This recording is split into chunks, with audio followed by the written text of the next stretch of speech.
Ito yung pangnegosyo recipe na sure akong wala pang nakakagawa. Today nga ituturuan ko naman kayo ng isang pangnegosyo recipe kung saan nakikita ka talaga ng malaki sa maliit na puhunan lang. And since ikaw pala nga magtitinda nito kung sakali, kaya sigurado ako magiging mabenta ito once na itininda mo. To start ay meron nga tayo ditong 1.5 kilo ng kasaba o balinghoy sa Tagalog. Binalatan at hinugasan na din natin yan ng 2 beses para mawala ang mga dumi at putik na nakakapit dito. Then saka natin yung gagadgarin gamit itong cheese grater. Sure akong aabutin ka ng ngalay habang nagagadgad ka nito. Pero sabi nga nila, kung walang tiyaga, wala ring nilaga. Kaya tiyaga-tiyaga lang tayo dyan sa paggadgad hanggang sa matapos tayo. Matapos nga ang nakakangalay na paggagadgad, ay eto na yung mga kasaba. Ang susunod naman natin gagawin dyan ay pipigain ang sobrang katas ng kasaba. Wag naman masyadong pigang-pigayan guys ha. Mas okay pa din kung may konting katas pa din ng kasaba para ma-retain natin ang lasa nito. Uulit-ulitin lang natin ang pagpiga ng mga kasaba hanggang sa matapos tayo. And once nga na matapos na yan, ay pwede na tayong magluto. Dito sa ating kawali ay maglalagay lang muna tayo ng 1 litrong pigang gata.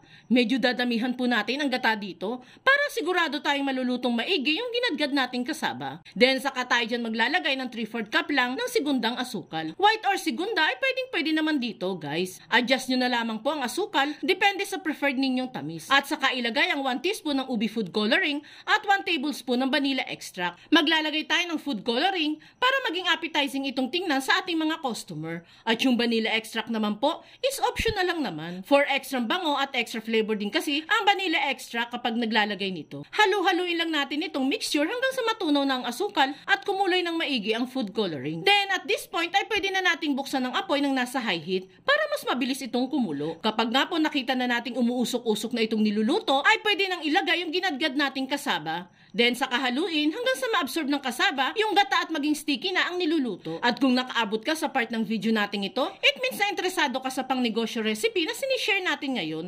At kung sakali pong magugustuhan mo ito, pwede po bang pakipusuan mo naman ang video natin at mag-iwan ka na din po ng comment na amazing pangnegosyo recipe. Maraming salamat po. And makalipas nga ang 10 minutong paghahalo natin ay naging sticky na itong niluluto natin. Sign na yan ang unti-unti nang naluluto itong kasaba. At kapag nga ganyan na ang consistency ng niluluto, ay maglalagay naman ako dyan ng estimated 1/4 cup lang ng margarine or pwede din naman ng butter. Hahaluin lang natin yan at lulutuin ng huling 5 minuto hanggang sa humalo ng maigi ang margarine na inilagay natin. And kapag nga okay na itong niluluto natin, ay pwede na natin yang hanguin. Ita-transfer ko lang yan dito sa ating bilao at saka palalamigin. Itapat nyo na din po pala ang naluto ninyong kasaba sa electric fan para mas mapadali natin ang pagpapalamig nito. And kapag nga lumamig na ang kasaba mixture, ay pwede na natin itong ibalot sa lumpia wrapper. Para lang po kayong nagbabalot ng turon dito guys. Bali maglalagay lang tayo ng 2 tablespoon ng kasaba mixture, then saka i-roll at i-wrap sa lumpia wrapper. And para masaradong maigi ang lumpia wrapper,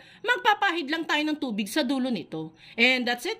Nakagawa na tayo ng isang kasaba turon. Dito nga ay nakagawa lang tayo ng 19 pieces na kasaba turon. Medyo kinulang po kasi yung binili nating lumpia wrapper guys. Kaya heto, ang dami ko patuloy na tirang kasaba mixture na pwede ko pa sanang ibalot sa lumpia wrapper. Kung iisipin, madami talaga tayong magagawang produkto kapag naubos natin itong kasaba. Say nakikita talaga tayo dito kahit konti lang ang puhunan mo. And last na natin gagawin dito is piprituhin ng kasaba turon. Bali dyan nga guys, medyo manipis yung nabili nating lumpia wrapper, kaya naputok yung kasaba filling sa loob. Kaya kung mangyayari din po ito sa inyo, doblehin nyo na lamang po ang pagkakabalot ng lumpia wrapper para hindi basta-basta pumutok ang palaman nito. And kapag nga nag-brown ang lahat ng niluluto natin, ay pwede na natin yung hanguin isa-isa. And there you have it guys, ready to sell na itong nakakatakam at mabentang-mabenta na kasaba turon recipe natin. Pwedeng-pwede nyo po itong ibenta ng 10 to 12 pesos bawat turon. Malaki na ang kikitain nyo dyan guys sa ganyang price range. Kaya kung naghahanap ka pa din ng pagkakakitaan ngayon, perfect itong kasaba turon para sa iyo.